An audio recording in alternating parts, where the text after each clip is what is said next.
Nós estamos na série Natal de Todos os Povos, como fazemos sempre em dezembro. E hoje, a primeira mensagem dessa série de dezembro, ela vai falar sobre esperança. Esperança de todos os povos. A esperança é aquilo que nos faz olhar para o futuro de maneira positiva, de maneira acalentada, de maneira feliz. Sem esperança é praticamente impossível sermos felizes.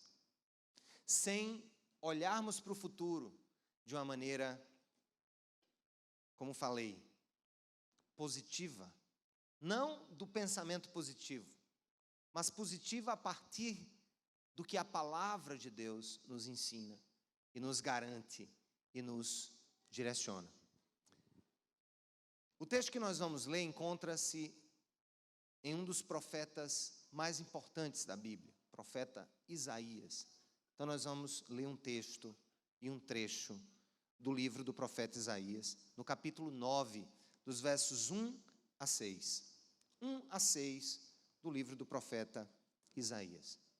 Isaías 9, de 1 a 6. Diz assim a palavra do nosso Deus: Contudo, não haverá mais escuridão para os que estavam aflitos. No passado ele humilhou a terra de Zebulon e de Naftali, mas no futuro honrará a Galileia dos gentios, o caminho do mar, junto ao Jordão. O povo que caminhava em trevas viu uma grande luz. Sobre os que viviam na terra da sombra da morte, raiou uma luz. Fizeste crescer a nação e aumentaste a sua alegria. Eles se alegram diante de ti, como os que se regozijam na colheita, como os que exultam quando dividem os bens tomados na batalha. Pois tu destruíste o jugo que os oprimia, a canga que estava sobre os seus ombros, e a vara de castigo do seu opressor, como no dia da derrota de Midian. Pois toda bota de guerreiro, usada em combate, e toda veste revolvida em sangue, serão queimadas, como lenha no fogo. Porque um menino nos nasceu, um filho nos foi dado, e o governo está sobre os seus ombros, e ele será chamado Maravilhoso Conselheiro, Deus Poderoso, Pai Eterno e Príncipe da Paz. Amém, gente? Esse texto foi escrito muito tempo antes de Jesus vir ao mundo. E Isaías é considerado profeta messiânico. Por que ele é um profeta messiânico? Porque ele dedicou muito das suas profecias à vinda do Messias, à vinda de Jesus. Então ele é messiânico por isso. Porque temas como o nascimento de Jesus, temas como o nascimento também virginal de Jesus, a virgindade da mãe de Jesus, Maria. Isaías também falou do seu sofrimento como servo sofredor. Então, ele trouxe muitas previsões, muitas profecias dadas pelo próprio Deus sobre a vinda do Filho de Deus. Então, ele é um profeta messiânico. Entretanto, a interpretação das profecias do Velho Testamento, ela precisa ser muito cuidadosa. Por quê? Porque muito do que está ali dito vive o grande dilema das etapas do cumprimento profético. Existe uma expressão, ou até mesmo uma tensão que existe na análise bíblica, na hermenêutica bíblica, que é a tensão entre o já e o ainda não. Vou explicar para vocês. O já e o ainda não.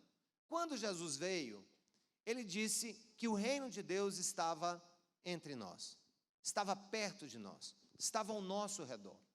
Jesus vem e inaugura o reino de Deus. Quando ele vai, por exemplo, falar de perdão, quando ele vai, por exemplo, falar de amor ao próximo, quando ele vai falar também da ética do seu reino. Ou seja, o reino de Deus, inaugurado por Jesus, já é. já está entre nós, mas ainda não. O que é que significa o ainda não? Ele já está, mas ainda não. Ele ainda não está na intensidade, na completude que ele está prometido nas Escrituras. Porque, embora o príncipe da paz já esteja conosco, embora nós já saibamos que o Espírito Santo nos dirige, embora saibamos que a conversão muda a nossa vida, nós continuamos pecadores, continuamos equivocados, continuamos errando, continuamos imperfeitos. Portanto, o reino de Deus vive exatamente essa tensão, ou, melhor dizendo, essa dinâmica do já, mas do ainda não. Nós temos o Espírito Santo, nós temos a garantia da nossa salvação, nós temos a garantia relacionada à implantação definitiva do novo céu e da nova terra, como estudamos aqui no mês de setembro, mas ainda não temos a efetiva realização de tudo isso. Quando a gente lê a profecia aqui de Isaías, quando ele vai dizer para nós, né, que o povo que andava em trevas, por exemplo, viu uma grande luz. Quando ele disse, por exemplo, essa nota aqui específica, quando ele disse que toda bota de guerreiro usada em combate, toda veste revolvida em sangue serão queimadas como lenha no fogo, o que é que Isaías está profetizando? O final das guerras, o final do luto, o final das batalhas. Na realidade, esse é um texto que nos projeta de maneira esperançosa para um futuro que já foi implantado, mas ainda não está totalmente consolidado, que só se consolidará, segundo a própria profecia bíblica, no retorno do Messias, na implantação definitiva dos seus planos. Mas, na realidade, é exatamente sobre isso que nós vamos falar hoje, a esperança dos povos, a nossa esperança. Qual a nossa grande esperança a partir desse texto? A primeira coisa que nós vemos a partir da leitura, depois dessa breve nota hermenêutica, é que a esperança, com base nesse texto, nos transfere da escuridão, do medo, para a luz. Quando ele diz que o povo que andava em trevas viu uma grande luz. Ontem eu dei uma entrevista a uma das televisões aqui de João Pessoa, que foi cobrir o espetáculo, e a primeira coisa que o repórter me perguntou foi: qual o sentido das luzes? Qual a relação das luzes com a igreja, com o Natal? O que é que isso tem a ver? E na realidade eu comecei a entrar em outro assunto, não porque eu não quis respondê-lo, mas é porque eu estava a fim de falar outras coisas também.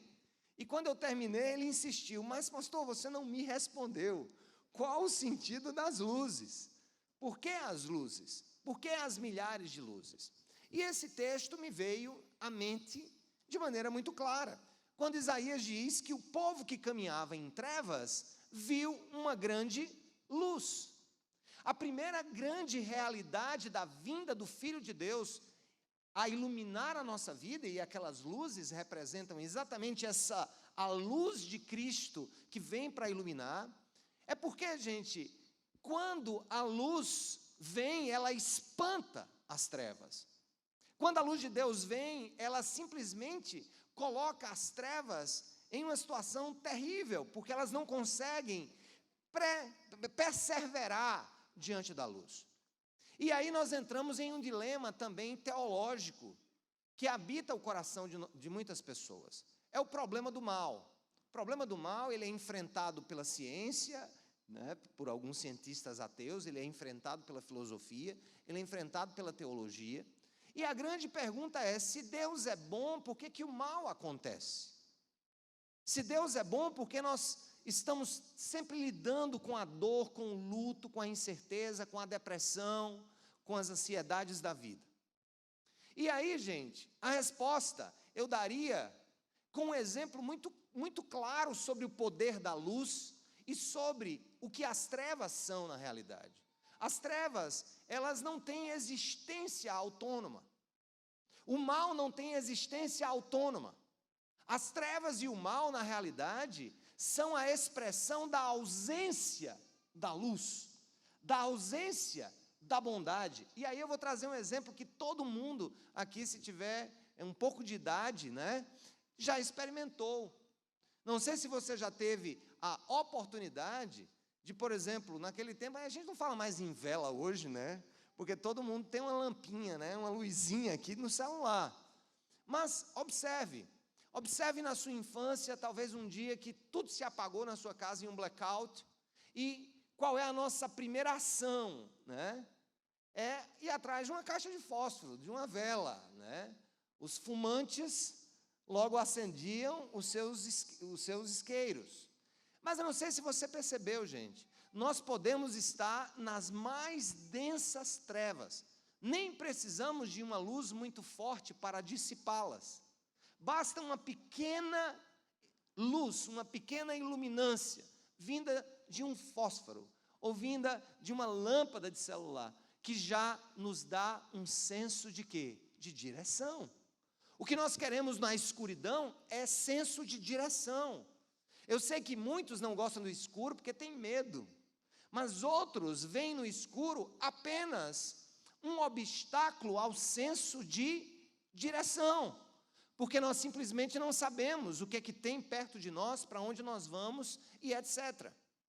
Quando Isaías diz que o povo que estava em trevas viu uma grande luz, a Bíblia está dizendo que a mão de Deus sobre nós nos dá senso de direção, senso de localização, senso de quem nós somos. E na verdade, como eu falei no começo, as trevas não têm existência autônoma, elas são simplesmente a ausência da luz de Deus. Então, eu falei hoje de manhã, antes da gente se preocupar em expulsar o maligno, de expulsar o capiroto, de expulsar as trevas de perto de nós, nós temos que convidar a luz, nós temos que convidar Jesus, nós temos que convidar o Espírito Santo. Se nós não estivermos cheios da luz de Cristo, mesmo que expulsemos as trevas de nós, e o próprio Jesus vai nos dar um exemplo no Evangelho, quando ele diz assim, quando um espírito maligno é expulso de alguém, né, quando um espírito maligno sai de alguém, ele sai e anda por lugares áridos, e ele vai e vê que aquela casa de onde ele saiu está arrumada, está pronta para o seu retorno, está ainda vivendo trevas. Portanto, o que é que Jesus diz que acontece? Ele vem e traz mais outros 7 piores para habitarem naquela pessoa, e o estado final dela é pior do que o seu estado inicial. Jesus está nos falando também disso, que nós temos que ocupar a nossa vida com a luz do Evangelho, nós temos que ocupar a nossa vida com a luz do Espírito Santo, nós temos que abrir as portas da nossa vida para que o Espírito Santo nos guie, a luz de Deus nos guie. Não adianta você afugentar o mal se você não se enche da luz. Não adianta você empurrar para fora a maldade se a sua vida não for palco da bondade. Não adianta você repreender o diabo, você vai repreender 1000 vezes, está amarrado, está amarrado, está amarrado, está amarrado, está amarrado, está amarrado. Não adianta você fazer isso se a sua vida não está cheia dessa luz que brilha. Portanto, gente, a primeira expressão da nossa esperança com relação ao Evangelho, com relação a essas promessas aqui que foram dadas por Deus a Isaías, é que essa esperança que nós temos em Deus nos transfere da escuridão que produz medo para a luz da verdade, para a luz da vida, para a luz da realização. Louvado seja o nome do Senhor, amém? Então, a segunda coisa que nós vamos ver aqui, além disso, é que esse texto fala de uma outra nota de esperança relacionada à nossa libertação eterna. O texto vai dizer aqui, nos versos 3 a 5, fizeste crescer a nação e aumentaste a sua alegria. Eles se alegram diante de ti, como os que se regozijam na colheita, como os que exultam quando dividem os bens tomados na batalha. Pois tu destruíste o jugo que os oprimia, a canga que estava sobre os seus ombros e a vara de castigo do seu opressor. Olha só, Um homem sem Deus, uma mulher de Deus, vivem no aprisionamento do seu próprio ego. Vive no aprisionamento das suas escolhas equivocadas. Confia demais nas suas habilidades. Ilude-se profundamente com relação à sua capacidade de autogerir-se. O povo de Israel não era dominado por outros países por causa dos outros países. Na realidade, todas as vezes que o povo se afastava de Deus e buscava os ídolos, eles abriam grandes flancos, grandes brechas, para que os inimigos os dominassem. Essa foi a história do livro de Juízes. Se você quer ver como o pecado produz escravidão, se você quer enxergar o quanto a idolatria, enquanto nós nos afastarmos da verdade de Deus, nos aprisiona, leia o livro de Juízes. O livro dos Juízes na Bíblia, na realidade, é um livro que tem um ciclo quase que contínuo em vários capítulos. Era mais ou menos assim: o povo vivia como queria, buscava os ídolos, os inimigos os dominavam, eles clamavam a Deus por socorro, Deus levantava um juiz ou uma juíza para libertá-los do jugo daquele povo. Aí vinha, outro ciclo se completava. A gente vai ver esses ciclos acontecendo, por exemplo, sobre a regência de Débora, sobre a regência, por exemplo, de Sansão, e tantos outros que a Bíblia nos mostra ali no livro de Juízes.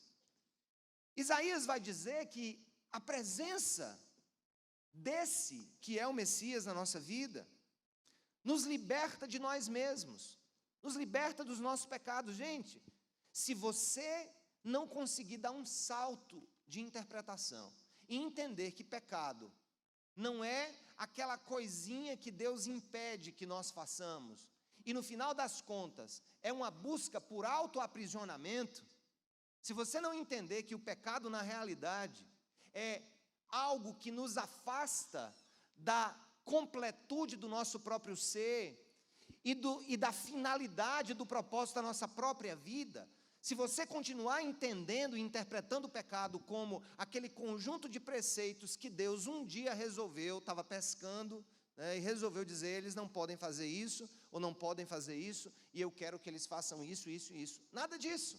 Na realidade, o pecado é tudo aquilo que abre portas para as trevas. Pecado é tudo aquilo que nos coisifica, que nos tira a dignidade. Pecado é tudo aquilo que corrompe o funcionamento normal da nossa psique, do nosso ser, das nossas escolhas. O pecado, gente, como disse, não é uma escolha aleatória em que Deus resolve dizer o que devemos ou não fazer. Não, o pecado é tudo aquilo que vai contra o funcionamento, o propósito real, original e perfeito da nossa vida.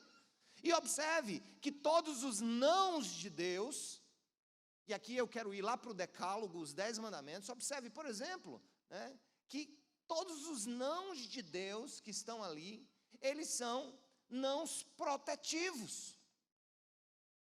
Por exemplo, quando ele diz que nós não devemos levantar falso testemunho, porque aquilo prejudica a reputação de outras pessoas e acaba nos destruindo também.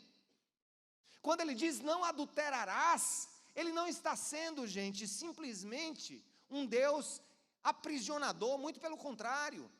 Por mais liberal que seja a vida de alguém, todas as pessoas que estão me ouvindo aqui sabem o quanto um adultério é danoso, o quanto ele destrói, o quanto ele pode trazer tristezas profundas. E uma dose muito grande de graça vem sobre nós e Deus nos cura. Louvado seja o nome do Senhor por isso. Não devemos estar presos ao passado. Mas o ponto é o seguinte, é que o pecado nos aprisiona.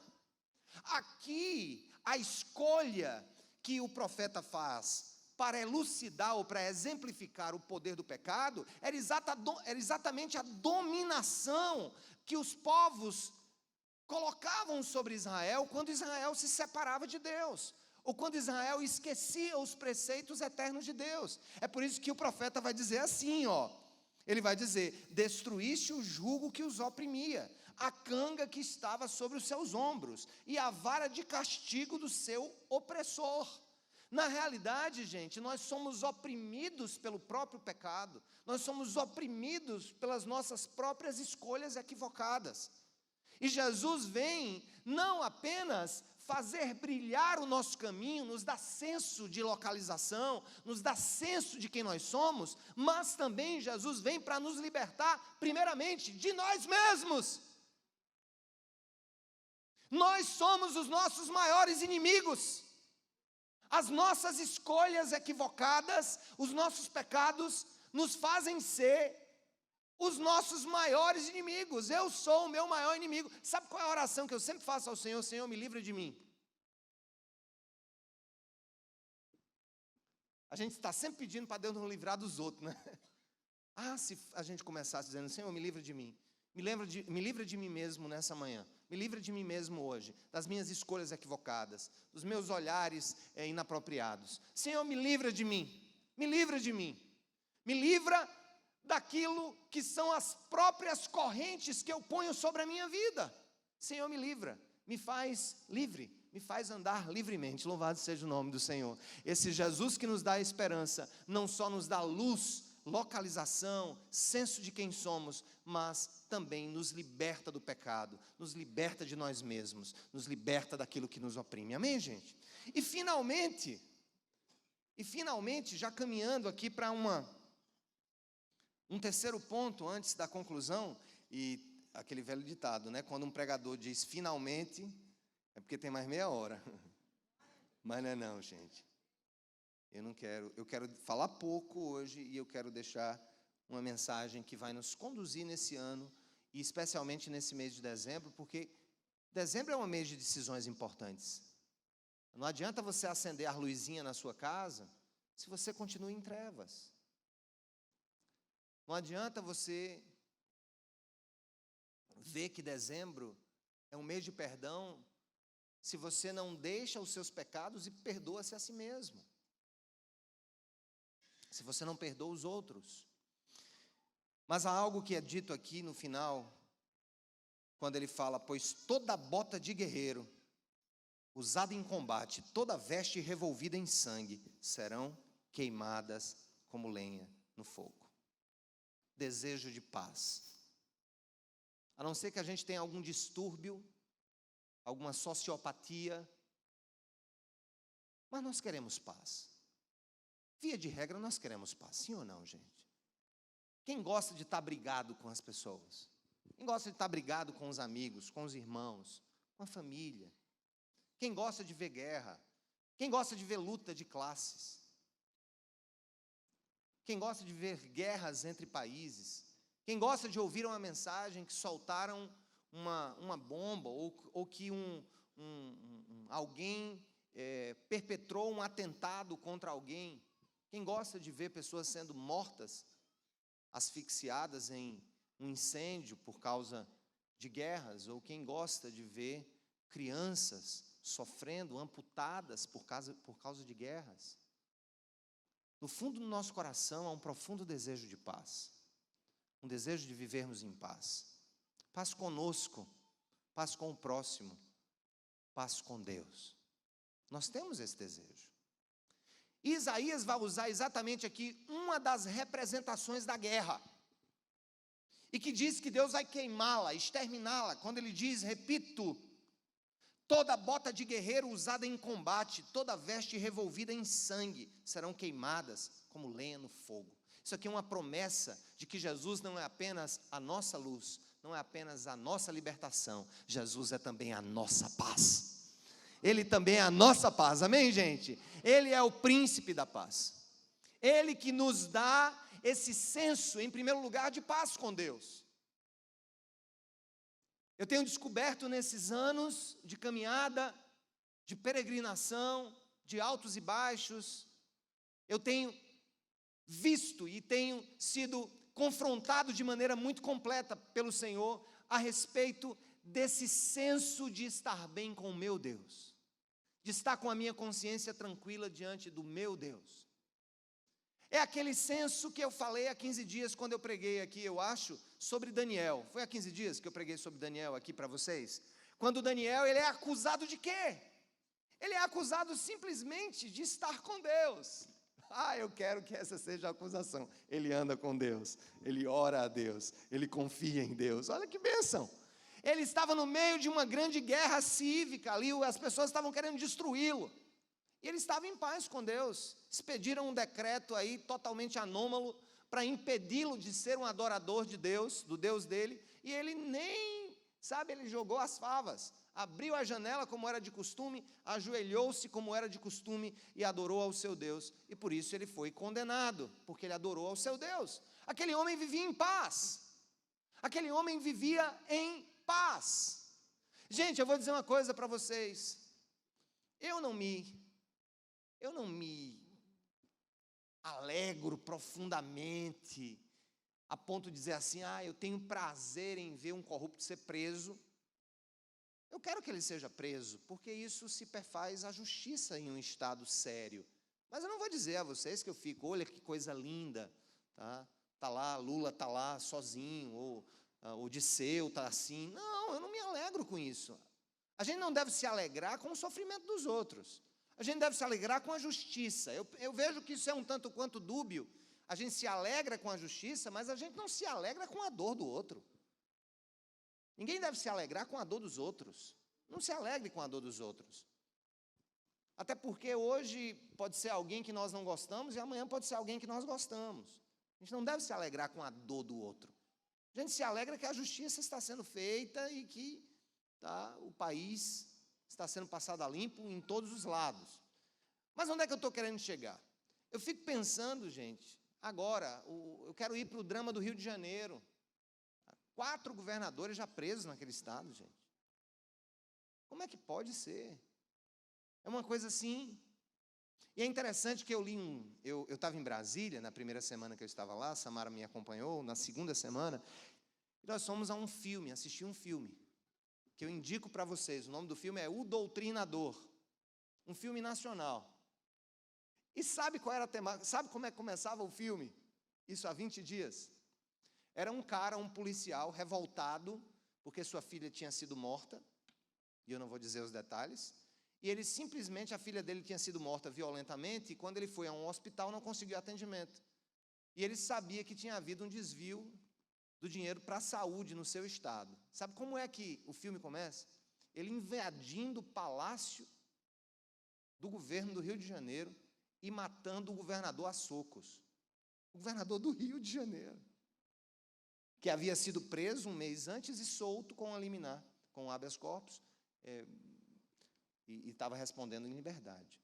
E eu fico pensando no meio de tudo isso, tanto na dor daquele policial que perdeu o filho, como de alguém que está preso. Eu fico pensando, todos nós trocaríamos qualquer coisa nessa vida para termos paz. A paz de morar num barraco, em uma comunidade pobre, sem dever nada a ninguém. Eu quero perguntar uma coisa para você. Você vive em paz? Você vive em paz com sua consciência? Você vive em paz com as suas escolhas? Você acha que pode alcançar a paz apenas pela sua racionalidade? Eu dei um exemplo também hoje de manhã sobre a utopia, as utopias do iluminismo, né? O que é o iluminismo? Para aqueles que não estão muito por dentro, eu vou ser muito lacônico. O iluminismo foi um movimento que quis libertar a razão humana ou a humanidade dos jugos da religião ou dos jugos dos sentimentalismos. O iluminismo é a pretensão de que a humanidade seja guiada exclusivamente pela sua própria racionalidade. E dentre esses iluministas, racionalistas, um me chama a atenção, eu sempre falo dele, não sei se é porque foi objeto de estudo meu, que é o alemão Immanuel Kant. E ele escreveu um livro chamado Tratado à Paz Perpétua, pela Paz Perpétua, ou A Paz Perpétua. É um opúsculo, é um livro pequeno. E ele não é a principal obra dele, ele já havia escrito as 3 grandes críticas, a da razão pura, da razão prática e do juízo, as 3 grandes críticas desse filósofo alemão, mas ele escreveu um opúsculo sobre a paz perpétua. E qual é a ideia do livro? É básica, tá? Se eu não estou equivocado, já faz tempo que eu li, mas é um livro que Kant vai dizendo o seguinte: no dia que o homem for racional, no dia que ele for racional, que ele fizer escolhas racionais, ele vai conseguir alcançar paz. Ele conseguirá se relacionar em uma sociedade pacífica. Essas sociedades pacíficas formarão nações pacíficas. E essas nações, se forem regidas pela razão, isso era a pretensão dos iluministas, especialmente de Kant. Se eles viverem pela razão, nós teremos um mundo globalizado em que todas as nações viverão em paz. Uma paz perpétua, regada, validada e fundamentada na razão humana. Mas nada como um ano atrás do outro, um século depois do outro. Isso foi previsto, foi escrito no século XVIII. Vem o século XIX, Revolução Industrial, e surgem 2 grandes movimentos socioeconômicos, 2 grandes teorias socioeconômicas, o liberalismo e também o comunismo. E o que é que nós vamos ver no século XIX e logo no início do século XX? Exatamente essa luta por expressar esses pensamentos, né, essas teorias sociais no mundo inteiro. E Kant não sobreviveu para ver a Primeira Guerra Mundial acontecendo, nem a Segunda Guerra Mundial, que não foram guerras religiosas, foram guerras em que Deus não tinha nada a ver com a história. Por que eu estou ressaltando isso? É porque a pretensão da filosofia, a pretensão da humanidade de alcançar a paz por si mesma é uma falácia. Como que um movimento tão vigoroso, o iluminismo, ele vai nos legar um século tão traumático como o século XX? Das 2 maiores guerras que a humanidade já viu. E eu posso lhes dizer o seguinte, gente. Se alguém lhe acusar na faculdade, especialmente nas ciências humanas, que a religião traz guerras, você pode responder sem medo de errar, que as maiores guerras do mundo aconteceram no império da razão humana. No império da razão humana. O que é que eu estou querendo dizer com isso? É que nós precisamos ter a devida humildade para entender que não temos armas, ou não temos estratégias, ou não temos condição pessoal, nós não temos condição de vivermos paz plena sem a intervenção do príncipe da paz. Toda essa minha exemplificação é para lhes dizer que a esperança que brota desse texto para todos os povos é que Jesus, Ele nos lega não só luz no meio das trevas, Ele nos lega também paz, Ele nos lega também libertação de nós mesmos. É o que o profeta está dizendo. Você precisa de paz, você precisa de liberdade, você precisa de luz, mas você não vai produzir isso. Jesus é o príncipe da luz, é o príncipe da liberdade e é o príncipe da paz. Louvado seja o nome dele. Ele é o príncipe. É verdade que nós vivemos a dinâmica do já e do ainda não.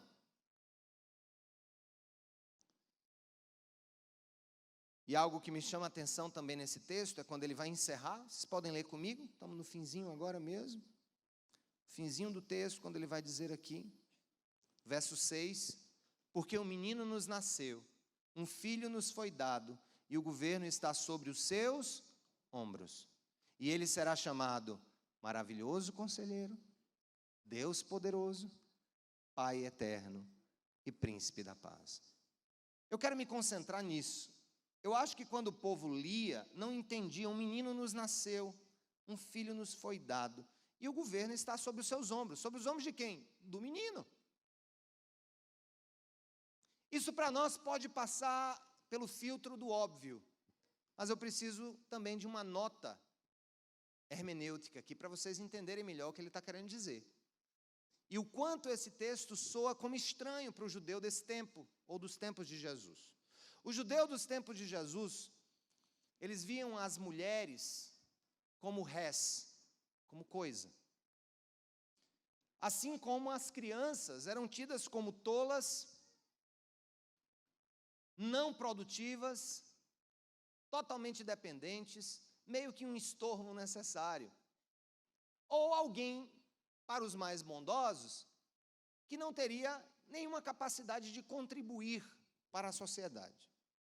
Isso é evidenciado em uma das passagens do Novo Testamento, já, quando os apóstolos tentam impedir que as crianças se aproximem de Jesus, estão lembrados? Ali não era um objetivo de proteção, porque eles sabiam que as crianças não poderiam fazer nada. Mas então, por que João, por que Pedro impediram que as crianças se aproximassem de Jesus? Sabe por quê? Para não tomar o tempo dele com bobagens. Para que as crianças não fossem apenas alguém que estava importunando o mestre. Aí Jesus vai dizer o quê? Deixem vir a mim as criancinhas, porque delas é o reino dos céus. Dada essa explicação, quando Isaías fala que um menino nos nasceu, ele está nos dando, e ele está dizendo que o poder está sobre os seus ombros, e que esse menino é maravilhoso, conselheiro, Deus forte, Pai da eternidade e Príncipe da paz. Ele está querendo ressaltar uma coisa para nós.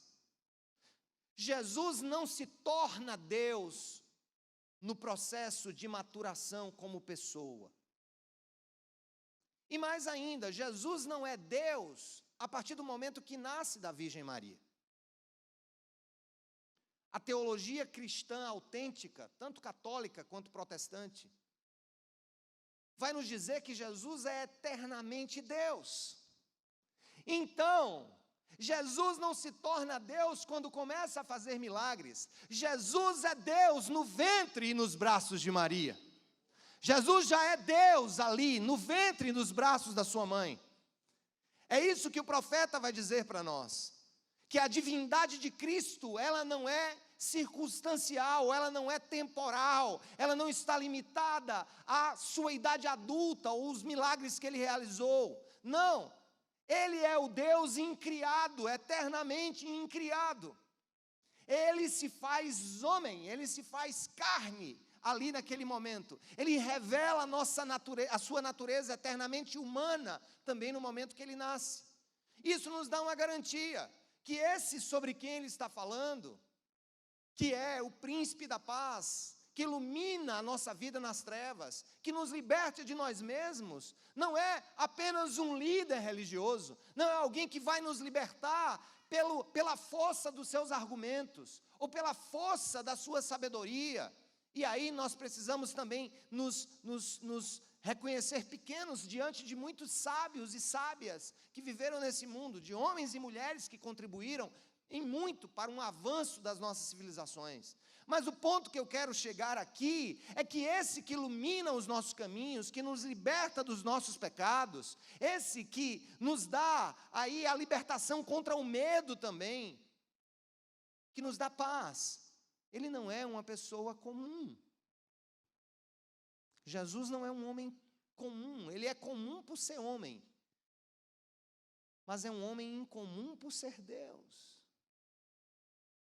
Quando nós abraçamos essa verdade na nossa vida, gente, nós transferimos a ideia de que a nossa fé se baseia em relatos, ou se baseia em instruções filosóficas, ou se baseia em instruções teológicas. A nossa fé se baseia em uma pessoa, e essa pessoa é o Deus eterno, é o príncipe da paz, está no meio de nós, que cura as nossas feridas, que nos levanta quando nós caímos, é aquele que nos enche de valor quando o mundo não nos valoriza.